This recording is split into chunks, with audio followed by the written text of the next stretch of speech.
Quando eu fiquei sabendo que a mamãe ia ser cremada, né? Que ela sempre falava disso, que ela queria ser cremada mesmo.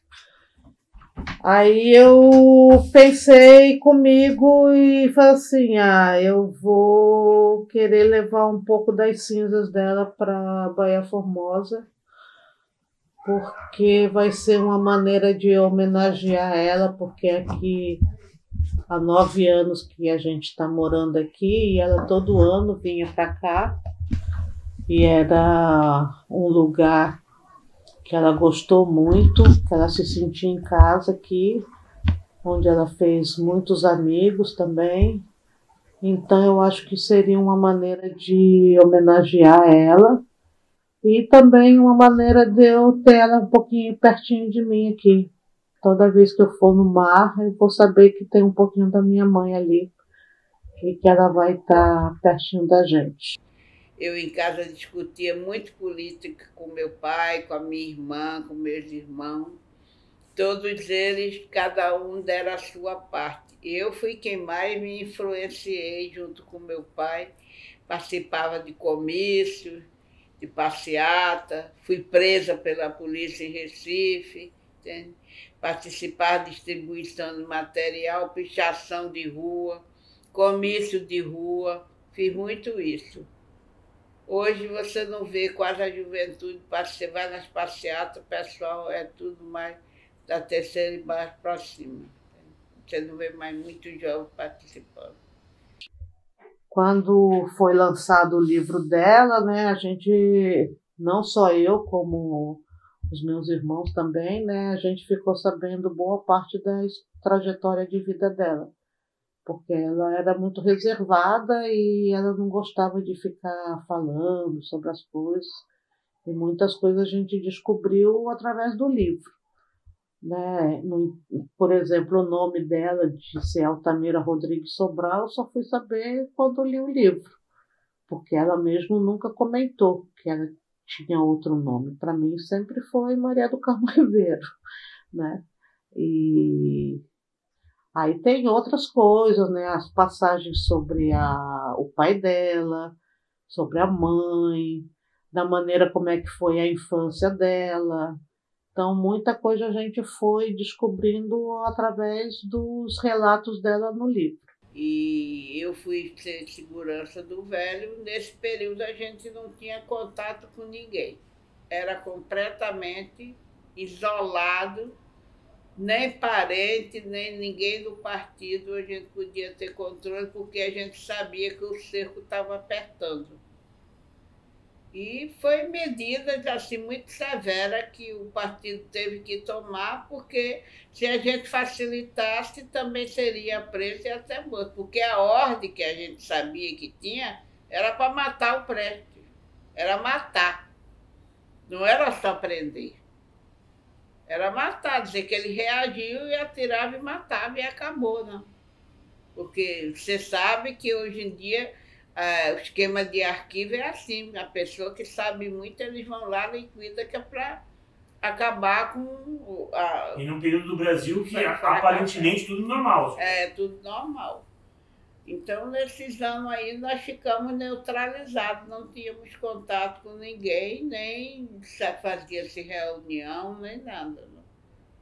Até os anos 59, que eu passei 10 anos na clandestinidade, completamente clandestinidade, sem ter contato com ninguém, muito menos com a família.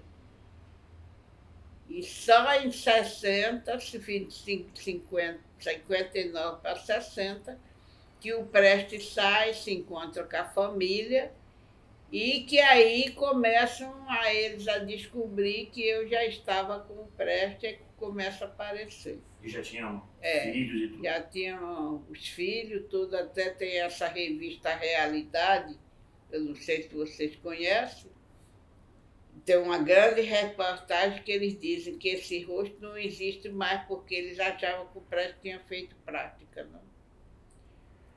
E 60 é quando ele reencontra a família. E agora, recentemente,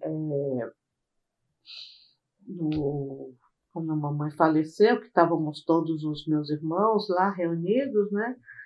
E na Rússia tem uma tradição que vamos traduzir assim, né? Que é lavar o defunto. Então, após o velório, após a cremação, o enterro e tal, a família se reúne, né? Aí senta todo mundo à mesa para falar sobre o ente querido que faleceu. E aí eles colocam uma foto, né, da pessoa que faleceu e um copinho de vodka na frente da foto. E cada um vai lembrando de histórias que passou com a pessoa e tal. E aí eu resolvi fazer isso lá no Rio também, né? Após o velório e a cremação da mamãe. E aí meus irmãos, não todos foram, mas a maioria foi. Aí amigos que eu chamei também, meus sobrinhos e tal. E aí a gente estava lá conversando e lembrando histórias que cada um viveu com a mamãe.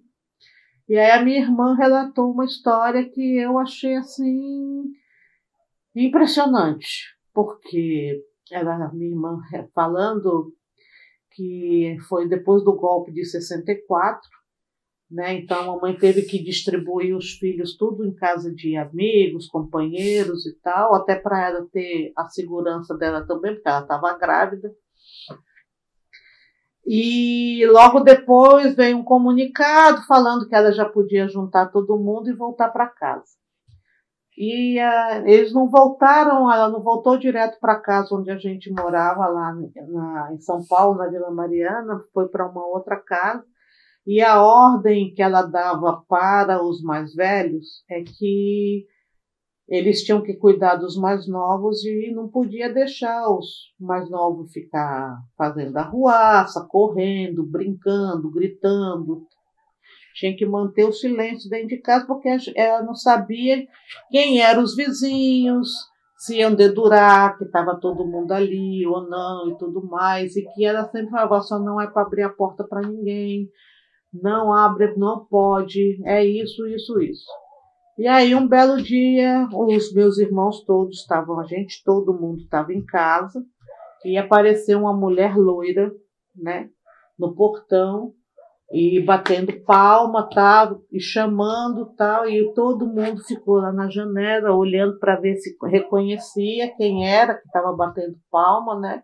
E a pessoa ficou ali um bom tempo batendo palma, chamando, e ninguém foi lá abrir o portão para a pessoa entrar. Quando, de repente, essa pessoa abre o portão e entra. Pois que não era minha mãe que estava de peruca loira, e ela estava testando para ver se os meus irmãos mais velhos estavam cumprindo as ordens que ela estava... Cara, isso daí, sabe, é de uma coisa assim, que como que ela teve, sabe, essa sensatez, essa coisa, de fazer um teste com os próprios filhos, cara, sabe, para ver se eles estavam obedecendo às ordens dela.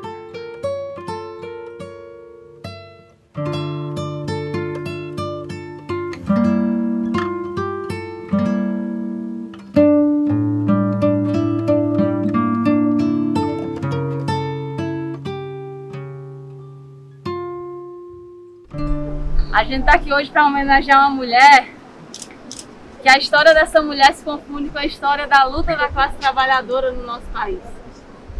Quando alguns dias isso aconteceu, a nossa companheira nos deixou, eu estava falando com Mariana que essa saudade toda que essa partida inspirava era o maior símbolo de como essa vida foi vivida. E não só para a família dela, não só para as filhas, filhos, netos dela, mas para todas e todos nós, para todo mundo que está desse mesmo lado da história e que a companheira Maria sempre esteve. Pessoal, em 2016 eu tive o prazer de conhecer a Dona Maria através dos meus filhos, a quem ela dedicava uma tarde inteirinha com seus ensinamentos, desenhando, contando história, a verdadeira história do Brasil. do brasileiro lutador, ensinando para eles que temos que lutar por dias melhores. Essa sempre foi a palavra que ela mandou para mim, nas cartas que ela sempre me enviava, junto com os doces, que fazia a alegria de todo mundo. O carinho dela por minha família, por mim, por meus filhos. Dona Maria é símbolo de muito carinho, uma mulher guerreira. Eu sou muito grata por tudo. Obrigada. Toda vez que a liberdade precisou de Maria, ela estava lá. E a luta em defesa da democracia precisou, Maria estava exatamente lá. Não é à toa, né, a bela história, né, de vida que ela tem exatamente com Luiz Carlos Prestes. Então, assim, Maria, de forma aqui muito simples, olhando para esse mar, esse chão que ela pisou, que vai receber daqui a pouco as cinzas, dizer que essas cinzas vão se eternizar sempre. Lute como Maria Prestes, ontem, hoje e sempre. Em primeiro lugar, eu gostaria de agradecer a todos vocês que compareceram nesse ato, né, que para mim é de grande importância. As cinzas da minha mãe estão depositadas junto ao túmulo do meu pai, lá no Rio de Janeiro. E esse pouco de cinzas dela que eu trouxe, eu fiz questão de trazer para cá, primeiro porque ela é uma nordestina, pernambucana. Segundo, porque ela adotou Bahia Formosa. Era todo ano, os 2 últimos anos ela não veio devido à pandemia, mas dos 9 anos que eu moro aqui, 7 anos, ela sempre estava aqui, ela adotou essa cidade, onde ela fez muitas amizades. E eu acho nada mais justo de depositar as cinzas dela aqui, na Praia da Cacimba, onde ela adorava ficar, e aonde ela cativou tanta gente, como a Gasbatônia, a Vanísia, a Dona Glória, os filhos da Vanísia, as crianças todas da rua onde ela alugava a casa e ficava. Então, isso daqui para mim tem uma representatividade que toda vez que eu entrar nesse mar, a partir de agora, eu vou sentir o abraço da minha mãe. Viva Dona Tamira!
Um ideal de que a gente queria um país melhor, uma sociedade mais justa, mais igualitária, sem essas mazelas do capitalismo que a gente vive. Então, o jovem naquela época ele estudava, ele lia, ele discutia. Hoje a gente não vê mais isso, porque os meios de comunicação são os primeiros a fazer lavagem cerebral na cabeça do jovem. Portanto, que eu acho que é importante, o conselho que eu dou ao jovem é que ele leia, estude, pegue os livros de história, conheça a realidade do seu país, para ver se a gente melhora e vive numa sociedade mais livre dessas mazelas do capitalismo.